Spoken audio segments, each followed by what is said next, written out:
chapter ရဲ့အစမှာကျော်ကြီးကကဘာကြီးပြတ်သွားပြီးနောက်နေရာတစ်ခုကိုရောက်သွားတာနဲ့စထားတယ်ကျော်ကြီးကငါပဲရောက်နေတာလဲ ST389 အဲ့ဒါကမင်းဖြတ်စီလိုက်တဲ့ကျုံနာမည်လေမင်းဘာလို့သူလိုလိုရတာလဲအဲ့ဒါကစကြဝဠာဒီလေးခုမြောက်တယ်မှာအလှဆုံးနေရာလဲဖြစ်တယ်လို့ငါအမေရဲ့အကြိုက်ဆုံးနေရာလေးဆိုပြီးရွှေအောင်ဘဲကြီးကပြောတော့ကျော်ကြီးကမင်းကဘာတူလဲဟမ်ငါလားငါကအနက်ဖျားပဲဆိုပြီးကြောက်စရာပြုံးနေပြောရင်ပြောတယ်ကျော်ရတက်ပြင်းချပြီးမင်းမသာမင်းပါဒီပဲဖြစ်နေငါကြီးမဆိုင်ဘူးဒါနဲ့ဟိုစကားမဆက်ဟိုဒီစပိန်အနက်ရောင်တဲ့ကောင်းမလေးကိုတွေးမိသေးလားရွှေအောင်ဘဲကြီးက no ဒီမှာကမင်းရဲ့ငါရဲ့နှစ်ယောက်ထဲပဲဟမ်ငါတို့ပဲလားဆိုပြီးပြောနေတဲ့ချိန်ရုတ်တရက် system ကနေလက်ရှိ online အသုံးပြုသူတယောက်ဆိုပြီးပေါ်လာတယ်ရွှေအောင်ဘဲကြီးကမင်းမလို့အရန်လန့်သွားသလိုဟန်ဆောင်နေရတာလဲမင်းကအလုံးကိုတက်ပစ်လိုက်တဲ့တယောက်လေစဉ်းစားကြည့်ပါအောင်အဲ့ဒီပောက်ကွဲမှုကြီးကနေဘယ်သူကမှအသက်ရှင်နိုင်မှာမလို့မင်းကထင်နေတာလဲမင်းကအဲ့ဒီဂျိုကြီးပေါ်မှာရှိတဲ့တက်ရှိအားလုံးကိုဖျက်ဆီးပလိုက်တာလေလို့စကားမဆုံးခင်ဂျိုကြီးကတစ်ချက်ရဲလာပြီးတော့အာရပါရအော်ရပြစ်လိုက်တယ်ပြီးရနဲ့ငါရဲ့ကလေးသားချီမှုကအောင်မြင်သွားပြီကွာဆိုပြီးအကျေကြီးអော်လိုက်တယ်ဟာအဲ့ဒါကအရန်မိုက်တယ်ကွာ Hey US ထွက်ခဲ့ပါအောင်ငါနောက်ဆုံးတော့ကလေးသားချီနံလိုက်ပြီလို့ပြောတယ် US ကဘာမှပြန်မပြောတော့ Hello US ဘာဖြစ်တာလဲဟာငါဘာပြောလိုက်တာလဲမင်းရဲ့ငါရဲ့နှစ်ယောက်ထဲပဲလို့ဆိုနေအဲ့ဒီအတိတ်ဘက်ကမင်းရဲ့တငယ်ချင်းလေးကဒီမှာမရှိဘူးလေဒါဖြစ်မင်းကရောဘာဖြစ်လို့ဒီမှာရှိနေရတာလဲဒီမှာပြောထားတာက online အသုံးပြုသူကတယောက်ထဲတဲ့မင်းက NPC လားဒါမှမဟုတ် admin လားအော်တခုမှမဟုတ်ပါဘူးငါကလို့ပြောတော့ဘဲကြီးအတန်ကပျောက်သွားတယ်ဒီလိုနဲ့ထပ်ပြောဖို့ကြိုးစားတော့ထပ်ပြီးတော့ပျောက်သွားပြန်တယ်ဟူးသိစမ်းကွာကြည့်ရတာတရားကတော့ငါ့ကိုပြောကွင်းပိတ်ထားသလိုပဲလို့ပြောတယ်ရုတ်တရက်အလင်းလေးဖြာထွက်လာပြီဟမ်ငါထွက်သွားမှာတော့မုန်းလိုက်တာဒါပေမဲ့လည်းအဆင်ပြေပါတယ်ငါတို့တွေဒီနေ့ဆုံခဲ့ရတာတွေကကောင်းတဲ့အကြောင်းအရာဖြစ်မှာပါနှုတ်ဆက်ပါတယ်ကွာဒါနဲ့အမွေးတူကောင်လေးကိုငါအစားနှုတ်ဆက်ပေးပါအောင်ဟမ်ဟေးနေပါဦးလို့ပြောနေပေမဲ့အလင်းထဲတွေကဖြာထွက်လာပြီးရုတ်တရက်မှောင်ကျသွားတယ် system ကတင် log out ထွက်လိုက်ပြီလို့ပေါ်လာတယ်ဒီလိုနဲ့ဂျော်ကြီးကဂိမ်းဆော့တဲ့အခန်းထဲကနေ transformer system ထွက်လာပြီးတော့မျက်မှန်ကြီးကိုချွတ်လိုက်ပြီးတာနဲ့အဲ့ဒါကဘာအတိတ်ပဲလဲသူကပျောက်သွားဖို့ဆိုရင်ဘာဖြစ်လို့ပေါ်လာရသေးရလဲပြီးတော့သူပြောခဲ့တဲ့အမွှေးတူကောင်လေးဆိုတာကဘာတူလဲလို့ပြောနေတဲ့အချိန်ဂျော်ကြီးရှေ့မှာထိုင်နေတဲ့ဘေးကရုတ်တရက်ထလာပြီးနာမည်ဂျီယူလီအသက်22နှစ် Chrono Life ကိုကစားတာက3လရှိပြီလက်ရှိလက်နက်က +99 အစင်းမင်းသက်တာကြောင့်အဲ့ဒါကမင်းမဟုတ်ဘူးလားဂျိုရဲ့စိတ်ကနေအဲ့ဒါကအမွှေးတူကောင်ကြီးလားဟာဟုတ်အဲ့ကျွန်တော်ပါ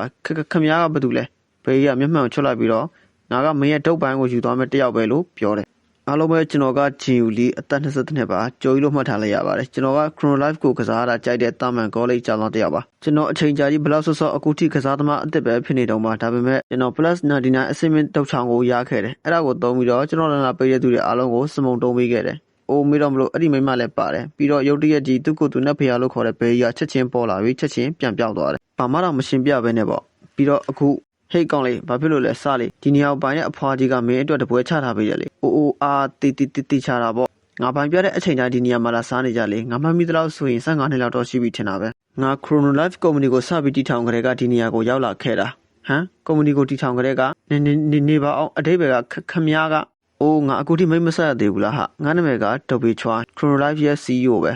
ဟမ် CEO ကျွန်တော်ကခမည်းကိုမာဖီးယားဂိုင်းရဲ့ boss လို့ထင်တာနေပါအောင်အဲ့ဒါဆိုအဲ့ဒီဝတ်စုံနေတဲ့လူတွေကဘယ်သူတွေတော့အော် Chrono Life ကဝန်ထမ်းနေလေအော်ကျွန်တော်လန့်သွားတာပဲဘာလို့လဲဆိုတော့ခမည်းကိုမာဖီးယားဂိုင်းကလို့ထင်လိုက်တာဗျနေပါအောင် Chrono Life ရဲ့ CEO ကကျွန်တော်စီကနေဘာလို့ရှင်လို့လ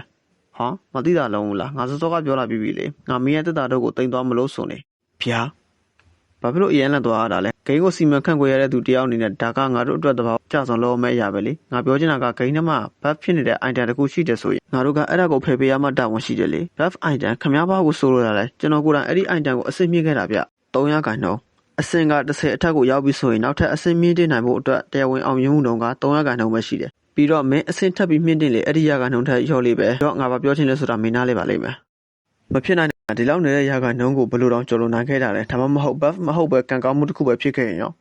ဟူးပြီးတော့ငါတို့အခုအဲ့ဒီ +99 အဆင့်မြင့်တော့ကိုပြန်သိမ်းရလိမ့်မယ်ဒါမှမဟုတ်အနည်းဆုံးတော့အဲ့ဒါကကုမ္ပဏီကလှုပ်ချင်နေတာပဲပြီးတော့ငါမှအဲ့ဒီထက်ပိုကောင်းတဲ့အကျင့်ရှိတယ်ဟာငါတည်တည်ချာချာစစ်ကြည့်ပြီးတော့နောက်မှာအဲ့ဒီတစ်တာတော့က buff တစ်ခုမဟုတ်ပဲနဲ့ပုံမှန် item တစ်ခုဖြစ်နေတယ်ဆိုတော့ကိုငါတွေ့ခဲ့တယ်ဒီတော့ငါဆုံးဖြတ်ချက်ချခဲ့တယ်ငါတို့တွေအသုံးပြုသူတွေကိုထပ်ပြီးတော့မနှောက်ယှက်ဖို့လေသူတို့တွေကအင်အားကြီးဆုံး boss ကြီးကိုတတ်ဖို့ဆုံးဖြတ်ခဲ့ရင်ဒါမှမဟုတ်တခါတည်းနဲ့ player အယောက်30ကိုတတ်လိုက်ချင်းဒါမှမဟုတ်ဒီဂျိုကြီးတစ်ခုလုံးကိုဖျက်ဆီးပစ်လိုက်မယ်ဆိုရင်တော့အဲ့ဒါကသူတို့ရဲ့သဘောပဲလေငါကကင်ချီ sauce ကိုစွတ်ပြုတ်တဲ့လောင်းထည့်ရတာကိုကြိုက်တယ် ပြီးတော့ငါမှအဲ့လိုလွတ်လွတ်လပ်လပ်လောက်ခွင့်ရှိတယ်လို့ပေါ့ငါမင်းကိုလည်းမင်းရဲ့ဂိမ်းအတွေ့အကြုံတွေအဲ့ဒီလိုမျိုးလွတ်လွတ်လပ်လပ်လောက်ခွင့်ရှိတာမျိုးငါပေးချင်တယ်ဆိုပြီး CEO ကကင်ချီပကံကိုကျော်ကြီးစီကန်ပေးလိုက်တယ်တို့တရက်ဆန်ရှင်အဖွားကြီးရောက်လာပြီးဟက်ကောင်မင်းကိုငါပဲနေချိန်ပြောမှလဲဒီကင်ချီဆော့ကိုမင်းစိုးပြုတ်ပကံနဲ့ထည့်မလောင်းထည့်ဖို့လေမင်းတို့လောက်ရင်ငါတီးမခန့်နိုင်ဘူးမင်းဒီအယိုးပြုတ်ရည်ကိုငါအချိန်နဲ့အကြာကြီးပင်ပန်းကက်ခံပြီးလှုပ်ထားရတာကင်ချီဆော့လောင်းထက်မှတော့ဘာရသာရှိအောင်မှလဲဟဲ့ဆိုပြီးဆန်ရှင်အဖွားကြီးကပြန်ထွက်သွားတော့ဂျိုကြီးကပကံလေးကိုမတိမတာလေးပြန်ချလိုက်တယ် CEO ကဒါကငါကြွားသူတို့ဖြစ်နေမှတော့ငါသိပါတယ်ဒါပေမဲ့ Chrono Life ကို Prosia ကောင်းတဲ့ဂိမ်းတစ်ခုအနေနဲ့ဖန်တီးတဲ့နေရာမှာငါဆုံးဖြတ်ချက်ကောင်းချနိုင်ခဲ့တယ်လို့ငါမျှော်လင့်တယ်လွတ်လပ်တဲ့ပျော်ရွှင်တဲ့ရှာဖွေမယ်ဒါတွေကလူတိုင်းဘဝမှာအနည်းဆုံးတစ်ချိန်လောက်တော့အိမ်မက်မက်ဖူတဲ့အံ့ဩစရာကောင်းတဲ့စိတ်ကူးရင်ကဘာတစ်ခုပဲလေအဲ့ဒီတော့အခုလိုစီကန်းတွေတင်ကျနေတဲ့နေရာကနေခြေတလန်းဆုပ်ပြီးဂိမ်းကိုပျော်ရွှင်ရွှင်နဲ့ဆွတ်နိုင်ဖို့အချိန်ယူနိုင်မယ်ဆိုရင်ရောလို့ပြောတယ်ဒီလိုနဲ့အနောက်နေ့ဂိမ်းထဲမှာတော့ရွာဘေးနာကအနီးဆုံးဆောက်ဦးပျက်စီးတွေကြားမှာပါတီတစ်ခုကမွန်စတာတစ်ကောင်ကိုတိုက်ခိုက်နေခဲ့တယ်။အဲ့ဒါကြီးကလာနေပြီဆိုပြီးကောင်မလေးတယောက်ကမိမောက်ကိုတုံပြီးတိုက်ခိုက်တယ်။မင်းတကယ်ကြီးသူ့ကိုတစ်ချက်တည်းထိသွားတာပဲ။ငါတို့အခုနောက်ထပ်တစ်ခေါက်လောက်ကောင်းထပ်တိုက်မယ်ဆိုပြီးစကားမဆုံးခင်ဟျာဆိုပြီးပန်းအောင်စပင်တော့ကောင်မလေးကပြေးဝင်သွားတယ်။ငါတို့ဖိုက်တာကဘာလုပ်နေတာလဲဟာ။သူကသခင်ကြီးဆန်းတို့တိုက်ခိုက်လို့မရဘူးလေလို့စကားမဆုံးခင်မွန်စတာကြီးကခွေတာခံလိုက်ရတယ်။ပြီးတော့ Mitch အပေါ်ကိုပြုတ်ကျသွားတယ်။ငါတို့အရင်နေသွားပြီသူ့ကိုထူလိုက်ကြငါတို့ Mitch မှောက်သွားပြီဟာမင်းကဟိုနောက်နေရလားပြေးကြတော့ဟေး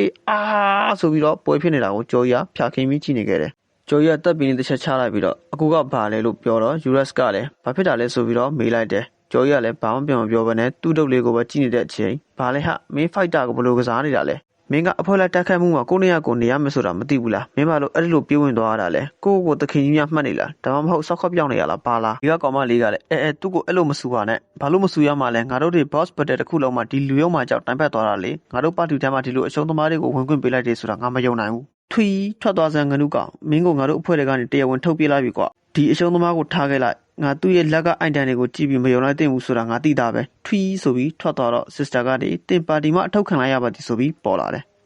ကျော်ရတက်ပင်တစ်ချက်ချလိုက်ပြီးပျော်ရွှင်တဲ့ရှာဖွေမယ်စောက်ပို့တွေဒီနေရာမှာအားလုံးကတန်မာမှပဲအသက်ရှင်ရမှာဆိုပြီးစီယိုပြောခဲ့တာတွေကိုပြန်စဉ်းစားနေခဲ့တယ်ကောင်းပြီငါလည်းငါဘာသာငါပြောမှာပေါ့ဒါပေမဲ့ငါအငါကူမှာဒီလွတ်လပ်ခွင့်ကိုအသုံးချပြီးတော့ပေါ့လို့ပြောရင်ခုနက3ယောက်ကိုတုပ်ပိုင်းဒီနဲ့ရိုက်ချမလို့လုပ်နေတဲ့အချိန်ဒီဂိမ်းစုပ်တော့တော်တော်ဆုပ်တဲ့ဂိမ်းအမိုက်ဂိမ်းဒီကောင်တွေငါအိုက်တန်အကြောင်းဘာမှမသိဘူးသူတို့ကဘလောက်တတ်မှလဲဆိုတော့ရောပဲငါသားတွေကိုဘလောက်ကုန်ကြခံပြီးဝယ်ထားရတယ်ဆိုတာပဲသူတို့မသိဘူးပဲဆိုပြီးတော့ကောင်မလေးကအကျယ်ကြီးအော်ပြောနေတော့ကျော်ကြီးကသူ့ရဲ့အတိတ်ကိုပြန်သတိရလာခဲ့တယ်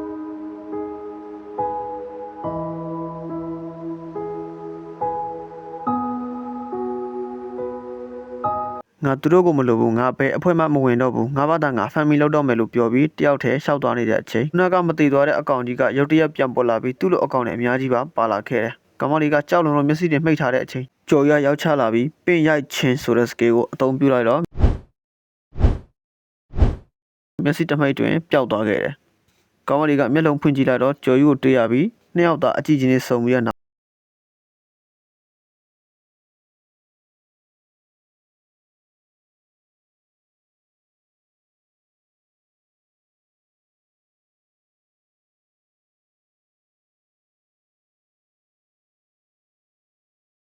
ကျော်ရဟေ့မင်းကပါတီရဲ့ဝင်ချင်လားလို့ပြောတော့ကောင်မလေးကညှင်သားစွာနဲ့ပဲ6000ဆောင်းကနုကောင်မင်းတို့ဆောင်းကနုနဲ့ငါတွဲမစော့ဘူးဆိုပြီးတော့ပြောရင်း chapter တစ်ခုပြီးသွားတယ်